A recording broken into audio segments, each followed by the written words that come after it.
And since 2011, the Anfield Wrap has been producing what started off doing one podcast a week for Liverpool supporters and had a website with writing on. That shifted in approximately early 2012, when it then shifted to 2 podcasts a week, one done with Radio City Talk. In 2015, March of 2015, we launched a subscription model where we now do about 14 podcasts a week, of which 2 are free, and the remaining 12 are now through subscription, and people pay £5 a month. So the business very much changes in 2015, and now we've got an office in Liverpool City Centre, studio, video studio, recording studio, and 10 or 11 full-time members of staff, and a paid contributor base of about 12 to 15 contributors. And on top of that, we've got a pool of about another 100 contributors, most of whom come into the studio in Liverpool, many of whom support other clubs or are based elsewhere, and we get them on over the phone. Okay. So what sort of was the initial motivation to start the Anfield Wrap? It sort of comes out of the Hicks and Gillette era a little bit. So Liverpool fan politics changes, the creation of Spirit of Shankly. So I was one of the founder members of Spirit of Shankly along with a man called Andy Heaton. And at the time, the mainstream media wasn't serving the protests against Hicks and Gillette particularly well. And a fanzine was started called Well Read, and it was edited by a man called Gareth Roberts. Andy and Gareth post Hicks and Gillette going.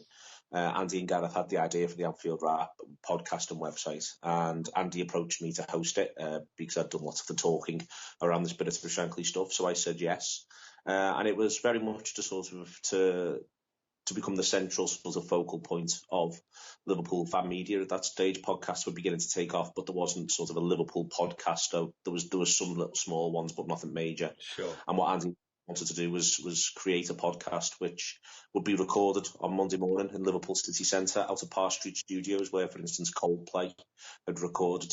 And that's what we did. So 10:30 every Monday, we used to go to Parr Street Studios with a proper producer and get everyone in the same room and start. And that was how the Anfield Wrap began. That's amazing. You mentioned sort of the mainstream media not representing those sort of the fans' feelings about the Hicks and Gillette situation. Do you feel the mainstream media still misrepresent Liverpool fans? We're talking No. If we go carry on. Sorry. No, I think that now. I think it was that was something very specific around an era where, and I still think now there is an issue that football media doesn't quite know what to do when things get serious. So there's lots of excellent football media, mainstream and otherwise, but I think that there is a difficulty with, for instance, how you put out where in the paper does protests about ownership go. And that's a really complicated thing because ultimately football is meant to be an entertainment. It is a leisure activity. But if you've got a really serious situation at a football club, like the Glazers at United, the Glazers at United has never really been, I'd say, properly represented amongst the mainstream media other than in little fits and starts. But when there's an ongoing protest campaign, it's really difficult, not least because most of the people who consume football in any form, up to and including going the ground, actually don't particularly want to be part of a protest movement. But sometimes, as was happening with the Liverpool Football Club back then, Liverpool Football Club's a national institution and it was being really, really badly run. And the example, the comparison I always use around this sort of stuff is, you wouldn't leave these people to run National Trust properties and yet they get to run football clubs. And it's something which even now, the football mainstream media does, and I think football media full stop does have a problem when it gets serious. I think now, that there's lots of ways in which the mainstream media doesn't serve football clubs and football supporters. But the main reason for that is the very notion that they've got to try to tell 10 stories along a Premier League weekend across 10 games. So, there's only a finite amount of column inches time on the radio. You think about something like post-match sports report. If Liverpool have played at 3 p.m, and 8 other games have taken place at 3 p.m, plus the Championship, plus there's been a rugby union match, then Liverpool are only going to get 5 minutes. Whereas I'm sat in a pub somewhere with a post-match audio show for all of our subscribers, and they get that for 25 minutes, a 25-minute conversation about a 90-minute game, and that isn't going to happen. It isn't even really going to happen anymore on Radio Merseyside, let alone the idea that it happens, for instance, on 5. So it isn't as though it's got to be, the other thing as well is that if you're getting it just from a journalist, it might be that Conor McNamara has seen Liverpool play in person 3 times this year and he's commentated on them 2 other times, or he's watched them on the telly 2 other times. Whereas if you listen to me, whether I know more about football, and I think knowing things about football is very overrated, but I don't know whether or not I know more about football than Conor McNamara, but I've seen every Liverpool game this season. So I can reference, sure. If Dejan Lovren makes a mistake, I can say, well, he made that sort of mistake when we played against Manchester United. And Manchester United's a bad example because that would be a high-profile game, but he makes that sort of mistake against Cardiff City, for instance, whereas Conor McNamara has absolutely no idea about that because he literally hasn't got to see that game, if nothing came of it. So that isn't, as I say, it's literally the sort of the structures that are around these things mean that it's different. It's not necessarily whether or not people are particularly well informed, but that is one of the key differences. Okay. Also, a lot of the time if you asked sort of anyone about a broad term fan media, the obvious examples are going to come up. People ranting to a camera. Arsenal Fan TV is a broad blanket for it. I think covers a lot of what the average football fan would just sort of instantly think of when they think of fan media.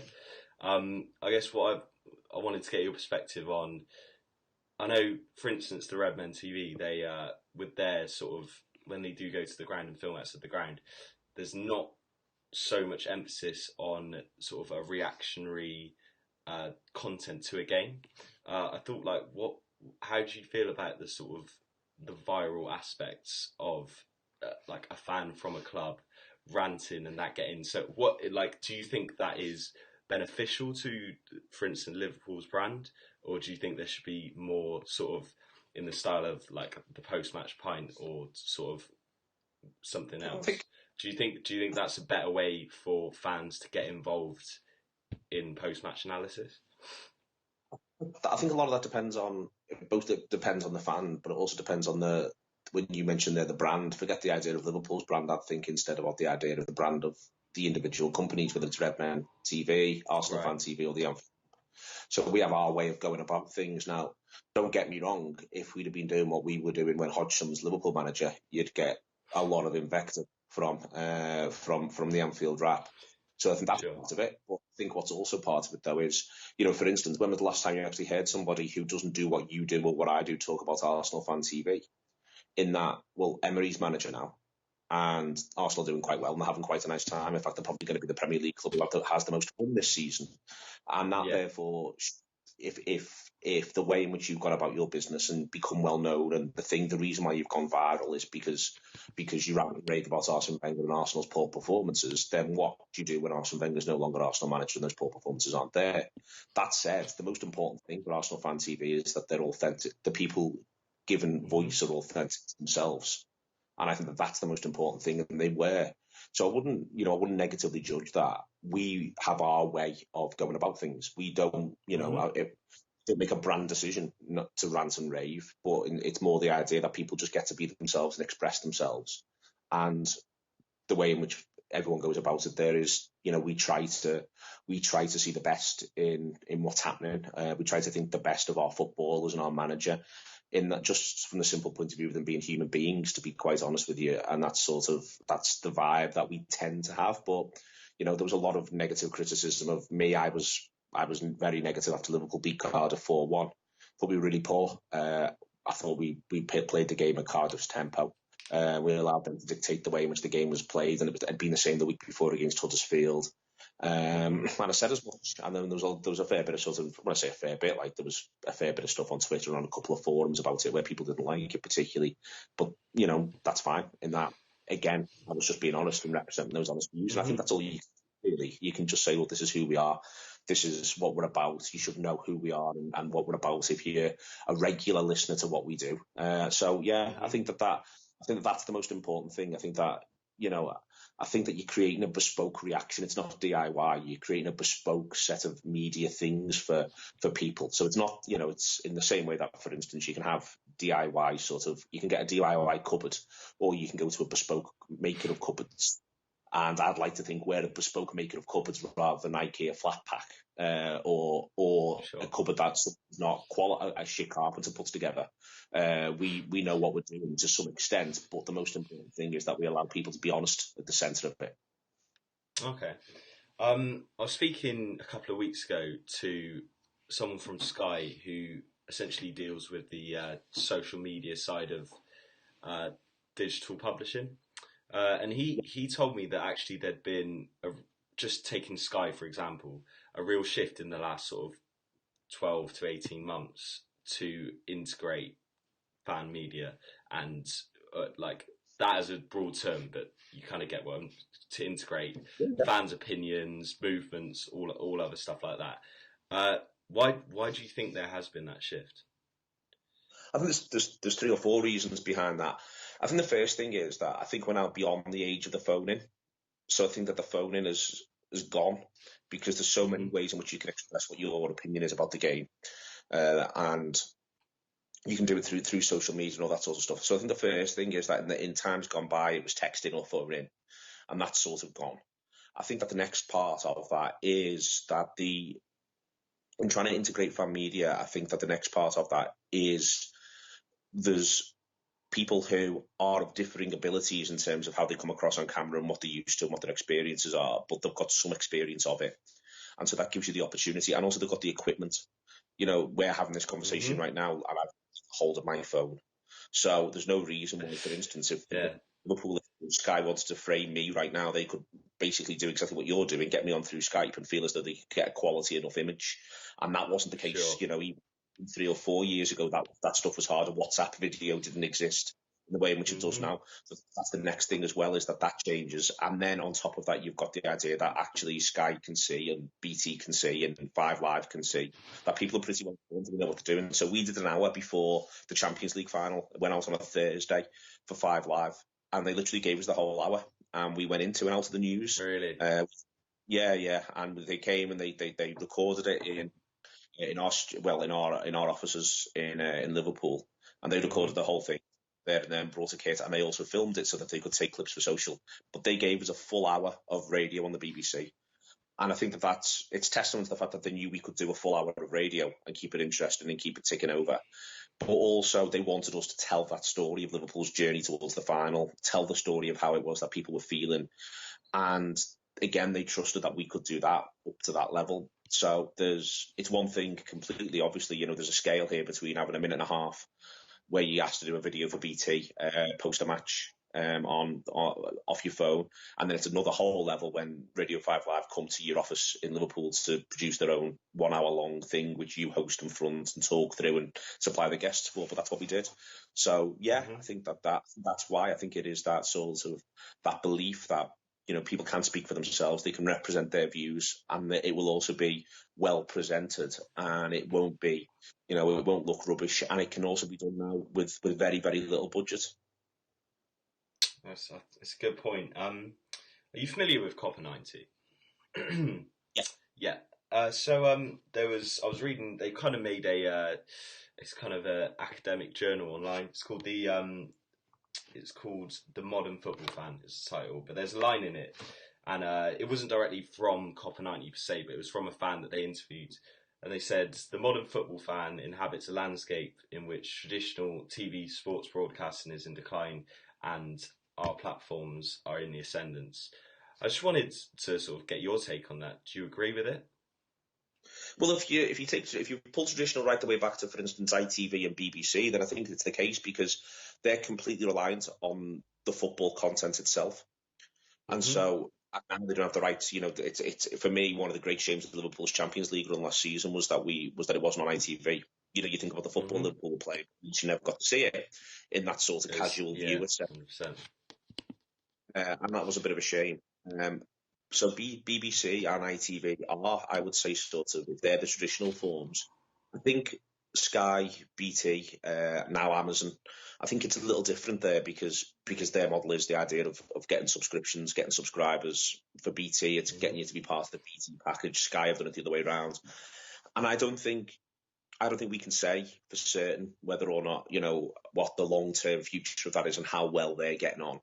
But what I do think is the case is that there is obviously, there is a growing desire for people to tell their own stories in amongst football. And that's, Copper 90 are very good at, Monday Al are very good at that.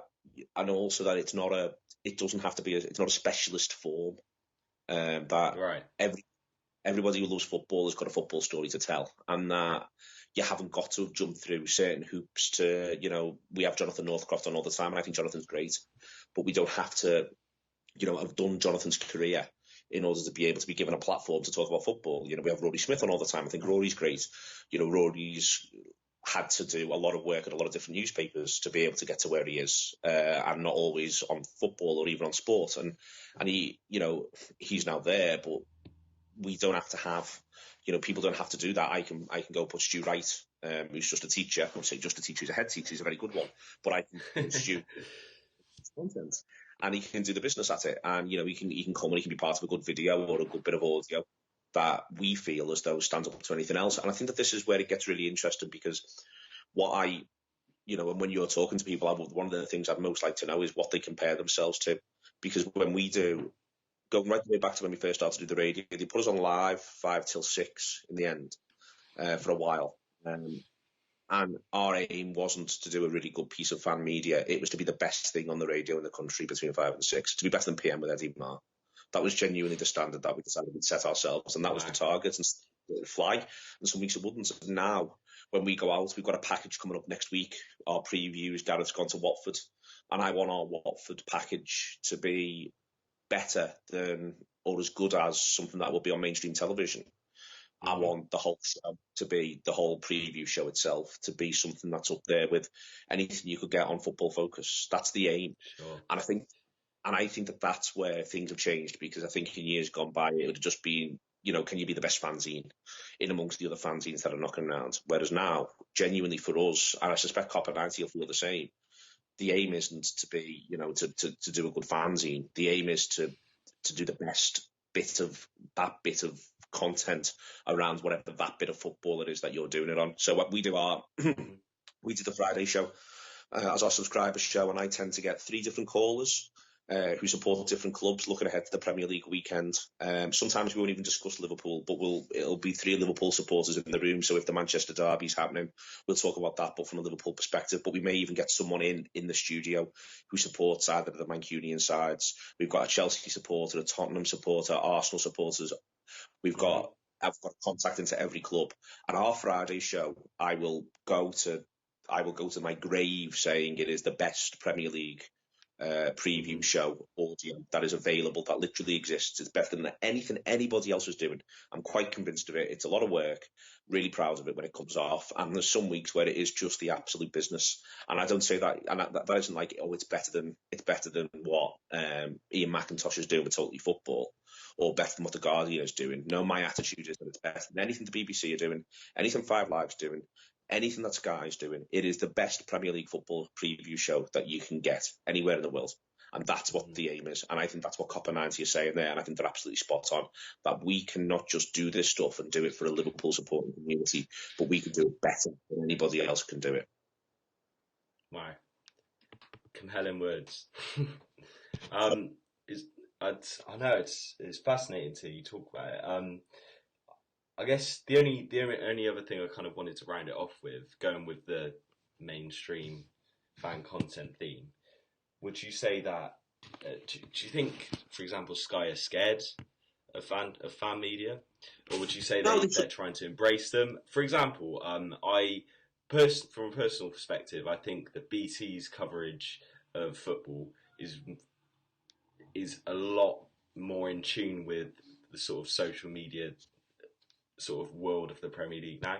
I actually said that to them. I think that there's still this big emphasis on getting pundits and not enough on sort of anything else, any other perspective. Would you agree with that? Do you think they're scared? No, I don't think they're scared, but what I think you're getting, so for instance, I think, so Carragher and Neville on the Monday night are brilliant. They're phenomenally good. It's essentially telly, that football telly. They're astonishingly good. And you look at, for instance, recently when Michael Owen was on BT and he was talking about his career, and it was quite moving.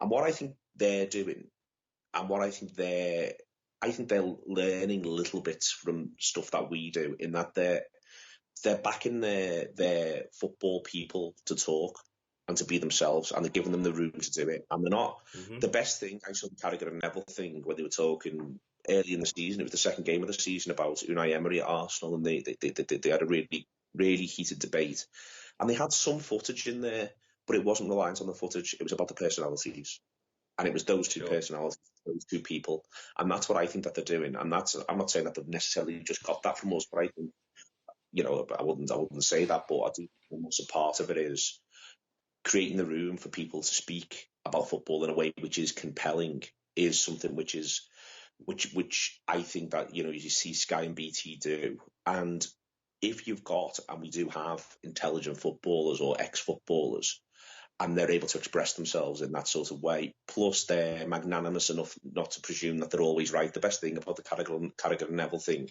is that they have two quite different views on football, but neither of them are about to go off in a huff because the other one's not listening. No one's going to put your medals on the table. They're happy to have that. That would be funny. It will happen more possibly, but they're happy to have that discussion. And they also understand that there's more than one way to skin a cat, there's more than one way to play football. And it goes really, really well. And I think that that's what you've seen. And I do think that sort of come from the realisation that you can give this conversation room to breathe. And so I think that makes a difference. I don't think they're scared of that, because I think that there's enough room for everybody. Obviously there is.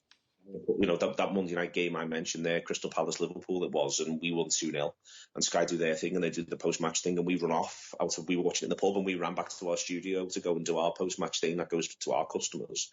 And Sky have got many, many, many more customers than us, but they'll be doing their little bit as well. But also, literally, they've got the rights to the football.